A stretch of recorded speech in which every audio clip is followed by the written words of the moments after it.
आशाएं आशाएं आशाएं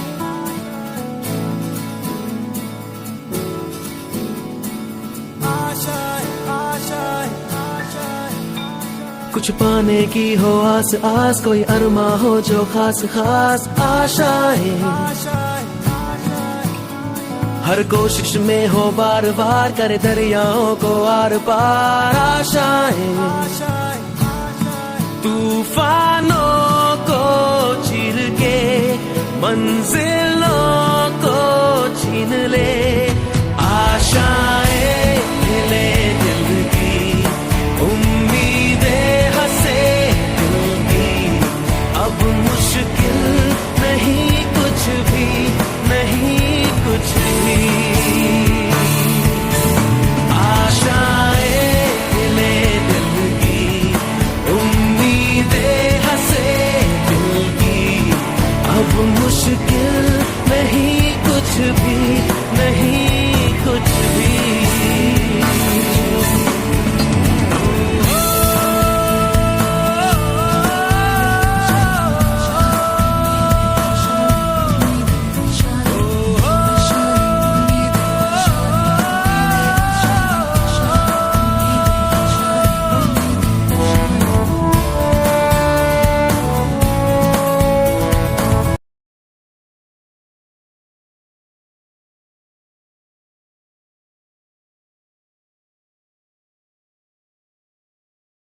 की 5% जीएसटी वर आरती गॅस एजन्सी जी आहे अपने संग तुझको जीएसटी सीजीएसटी आणि एसजीएसटी काय होईल कोणाला सांगता येईल my bones stick and stone my break my bones but words can also hurt me अब मुश्किल नहीं कुछ भी नहीं कुछ भी आशाएं हिले दिल की उम्मीदें हंसे दिल की अब मुश्किल नहीं कुछ भी नहीं कुछ भी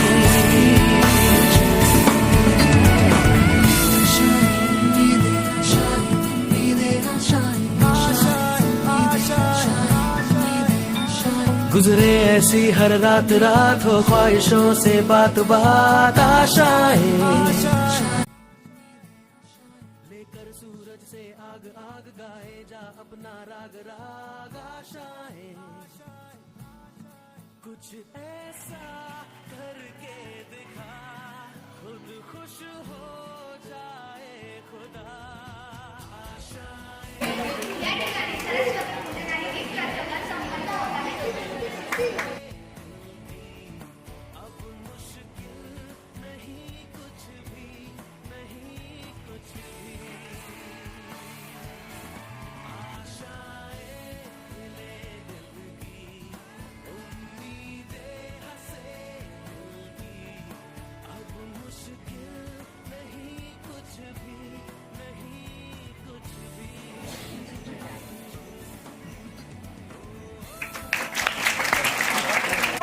उपमुख्याध्यापक कुमारी श्रीजा चौधरी मॅडम यांचे स्वागत कुमारी फतेश्री पाटील मॅडम करतील असे मी त्यांना विनंती करते.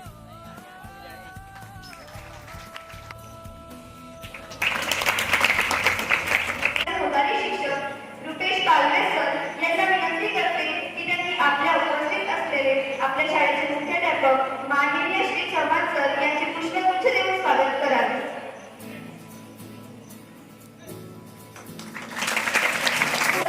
उपमुख्याध्यापक माननीय श्री चौरे सर यांचे स्वागत सर्वेश देशमुख सर करतील अशी मी त्यांना विनंती करते.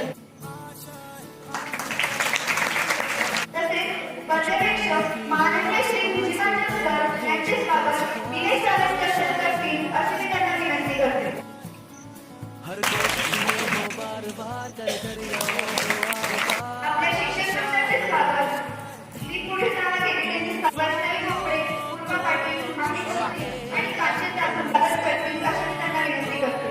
छीन ले आशाएं हिले दिल की उम्मीदें हंसे दिल की अब मुश्किल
ज्ञान देतात आणि जीवनाला आकार देतात.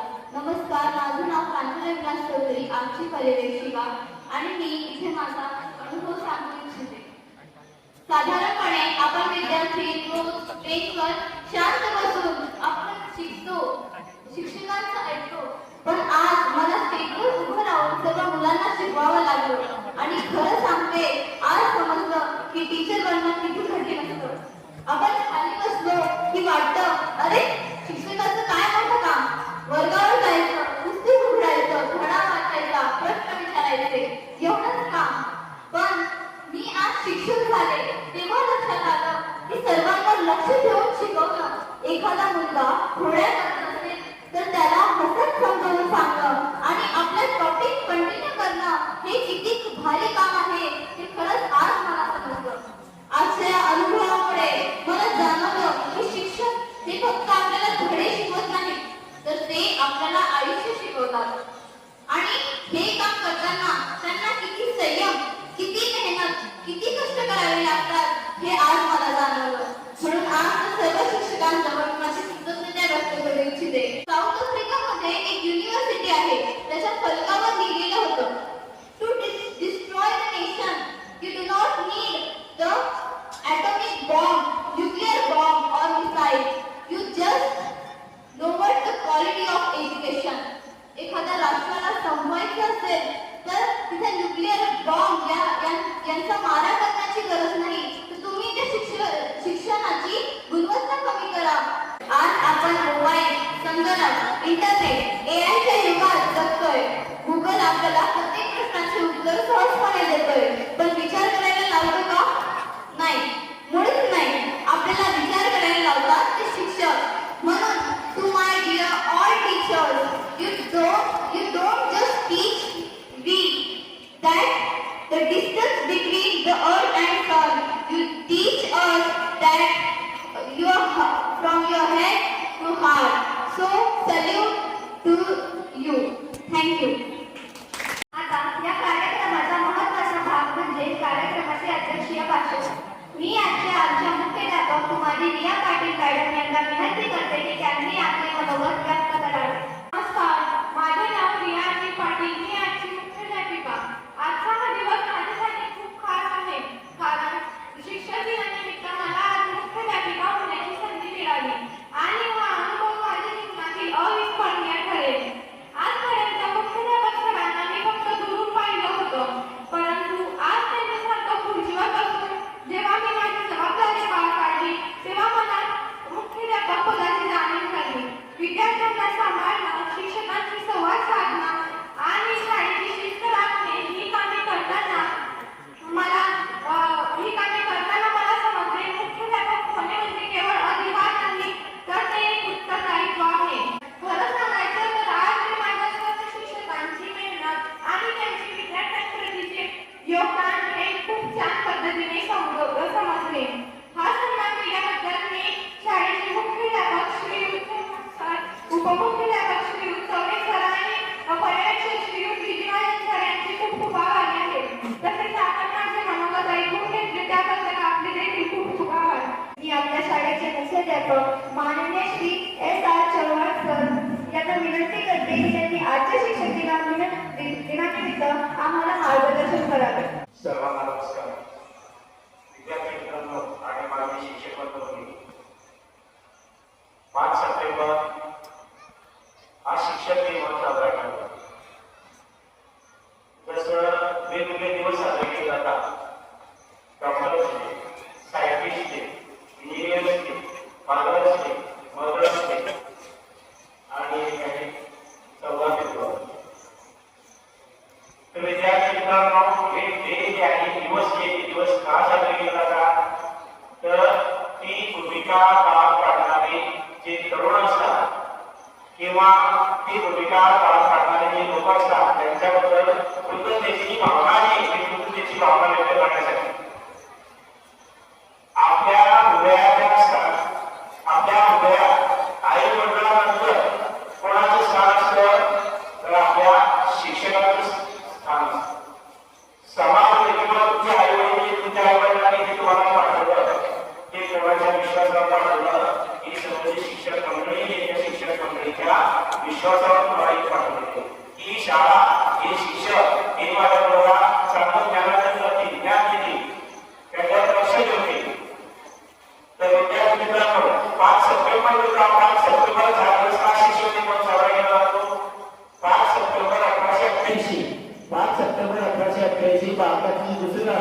दिली होती डॉक्टर सर्वपल्ली राधाकृष्णन यांचा जो जन्मदिवस डॉक्टर सर्वपल्ली राधाकृष्णन हे तत्वज्ञ होते, राजकारणी होते, त्याचप्रमाणे ते शिक्षक होते. शिक्षकांबद्दल आताची व्यवहार आजही आताच्या सकाळी समितीमध्ये विद्यार्थी केला आणि त्याला नमस्कार केला म्हणजे माझ्या पायाला त्याने आठवण मला माझा आशीर्वाद दिला. म्हणजे गावामध्ये जेव्हा आम्ही फिरत असतो तर शिक्षकांमध्ये जी आताची भावना असते की आपण शिक्षण त्यांना तरुणाईने शिकवत असतो, त्यांच्या जीवनाला आकार देत असतो, त्यांना बळ लावत असतो, संस्कार करत असतो, शिस्त लावत असतो. विद्यार्थी मित्रांनो, हे सुखद आपल्या गावामध्ये आपण रोज किंवा 3 करू असतो, दिवाळीची सुट्टी असते, लागोपाठ इथून सुट्ट्या आल्या की तुमच्या एवढी काळजी पडतात की यांना मुलांना कसं सांभाळायचं. इथे या कॅम्पसमध्ये 5 ते 12 4,500 विद्यार्थी, या 4,500 विद्यार्थ्यांना वळण लावणे, शिस्त लावणे, शिक्षण देणे आणि त्यांच्यावर थोड्या 3 लक्ष ठेवणे, पूर्ण ती पूर्ण टीम करत असते. म्हणून आज शिक्षक दिन साजरा केला जात असतो. तर इथे हा शिक्षक दिन साजरा झाला. या शिक्षक दिनाच्या निमित्ताने सर्व विद्यार्थी, त्या सर्व विद्यार्थ्यांची इच्छा होती की मला शिक्षक व्हायचंय. माझ्याकडे काही मुली ज्या आहेत, त्या मुली पण आल्या, त्यांनी त्यांचं मत पाहिजे व्यक्त केलं की सर आम्हाला पण शिक्षक व्हायचंय. परंतु 10वीचे 400 विद्यार्थी, प्रत्येकाला ती जबाबदारी देणे शक्य नाही. म्हणून काही विद्यार्थ्यांना ती जबाबदारी देता आली, त्याबद्दल मी त्याची क्षमा मागतो. तर ते विद्यार्थी मित्रांनो, मुख्याध्यापक ही भूमिका पार पडत असताना, उपमुख्याध्यापक ही भूमिका पार पडत असताना, पर्यवेक्षक आणि शिक्षक ही भूमिका पार पाडत असताना त्याची कर्तव्याची, जबाबदारीची जाणीव तुम्हाला झाली असेल. एक शिक्षक जर तो वर्गात जातो आणि 30 मिनिट यावत करायचं असतं तर त्या 30 मिनिटाच्या विषयावरची कमाल केली पाहिजे. त्या विषयावर पूर्णपणे अभ्यास असला पाहिजे. वर्गामध्ये वेगळ्या प्रकारचे विद्यार्थी असतात, वेगळ्या प्रकारचे विद्यार्थी प्रश्न विचारत असतात, त्या प्रश्नांवर साहित्य समाधान ते साहित्य समाधान शिक्षकांना केलं लागतं. तर हे कृपया असेल की देशाचं भवितव्य घडवण्याचं कामही ठिकाणी शिक्षक करत असतं. कारण इथे राजकारणी होते, गुजरातमध्ये इंजिनियर्स होतात, जे डॉक्टर्स होतात, जे शास्त्रज्ञ होतात, यांना घडवण्याचं कार्य कोण करतं? शिक्षक करतं. म्हणून शिक्षक आता इथे मला तर पर्यवेक्षकांच्या विद्यार्थ्यांचं नाव वगैरे आठवत नाहीये, परंतु तिथे एक वाक्यात सुद्धा उघड आहे की एखादा देशाला दुरुस्त करायचं असेल, त्या देशाचं भवितव्य दुरुस्त करायचं असेल तर कोणतं शस्त्र वापरावं? त्या देशाची शिक्षण व्यवस्था, त्या देशाची शिक्षण व्यवस्था ही दुरुस्त करावी. आता याचा फार मोठा अर्थ आहे. विषयी अभ्यास नाहीये. तर इथे तुम्ही पण जरी विद्यार्थी आपली जी जबाबदारी आहे ती आपली जबाबदारी आपण तिथे ओळखली पाहिजे. इथे मी या विद्यालयाचा मुख्याध्यापक या नात्याने तुमच्याकडून मला एक वचन हवं आहे. ते वचन असं हवं आहे की आमचे विद्यार्थी या नात्याने आमचे कर्तव्य जे आहे, विद्यार्थी या नात्याने आमची जे जबाबदारी आहे ते कर्तव्य आणि जबाबदारी आम्ही पार पाडूया. मग आपले कर्तव्य आणि जबाबदारी कोणत्या विद्यार्थ्यांच्या नेहमी शाळेत देणे, दररोज अभ्यास करणे, शिक्षणाचा आज्ञेचं पालन करणे, माझी शाळा माझा शाळेचा परिसर स्वच्छ कसा राहील याची काळजी घेणे, आई वडिलांच्या आज्ञेचं पालन करणे आणि माझी शालेय मालमत्ता आहे, फक्त माझी शालेय मालमत्ता नाही, हा देश माझा आहे, हा देश माझा. या देशातली कोणतीही शासकीय मालमत्ता नाही, ती शासकीय मालमत्ताही माझी आहे, शासकीय मालमत्ताही माझी आहे. या भूमिकेतून आपण आपली कर्तव्य आणि जबाबदारी पार पाडल्या पाहिजे. परंतु एक ठिकाण असं मला वाटतं की बरेचसे मुलं वाटेल असतात, अनुभव असतात, मॉब सायकोलॉजी वेगळी असते. एखादा मुलगा ठिकाणी कृत्य करतो, एखादा मुलगा ठिकाणी कृत्य करतो, बाकीचे विद्यार्थी पाहत असतात आणि ते पण तसंच कृत्य करायला त्याच्यामध्ये सहभागी होतात. यापेक्षा चुकीचं आहे एखादा विद्यार्थी गैरकृत्य करत असेल. आता गैरकृत्य म्हणजे काय? विद्येला इथे शालेय मालमत्तेची अभ्यास करणे असा एखादा विद्यार्थी जर करत असेल तर त्याला तुम्ही रोखलं पाहिजे. तर या शिक्षण दिने मी इथे तुम्हाला तुमचे कर्तव्य आणि जबाबदारी याचं तुम्ही पालन केलं पाहिजे याची मी तुम्हाला इथे आग्रह करून देतो. आणि आजच्या शिक्षण दिनाच्या अगदी सगळ्यात शेवटी आता एवढी जे तुम्ही पाहत असाल विद्यार्थी मित्रांनो की जे उन्हाळ्याचे दिवस असतात त्या उन्हाळ्याच्या दिवसामध्ये पण तुमच्यासाठी तासिका ठेवलेल्या असतात. परंतु बरेचसे विद्यार्थी त्या तासिकांना हजर राहत नाही. आता इथे विषय नाहीये, परंतु हे मला बोलावं लागतोय की शासनाचा दृष्टिकोन जो शासनाचा दृष्टिकोन सुद्धा शिक्षकांकडे फार वेगळा झालेला दिसून येतो. माझे काही शिक्षक वर्ग वगैरे असे आहेत की त्यांना ते 10 वर्ष शासन पगार देत नाही. तुमच्याशी तो विषय संबंधित नाही, परंतु मला काय सांगावं लागतंय की पगार जरी नसला तरी तिथे तण न मनाने आपले जे कार्य ते करत असतात. 40-45 सेल्सिअस तापमानामध्ये उन्हाळ्यामध्ये मे महिन्यामध्ये ते येत असतात, 2-3 तास एका घेत असतात.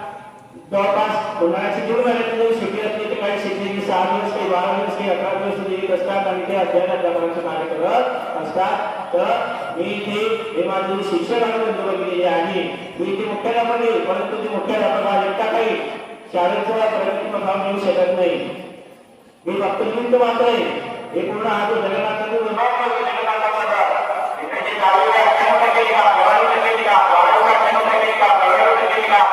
गणितामध्ये सर्व विषय त्या सर्व विषयाचे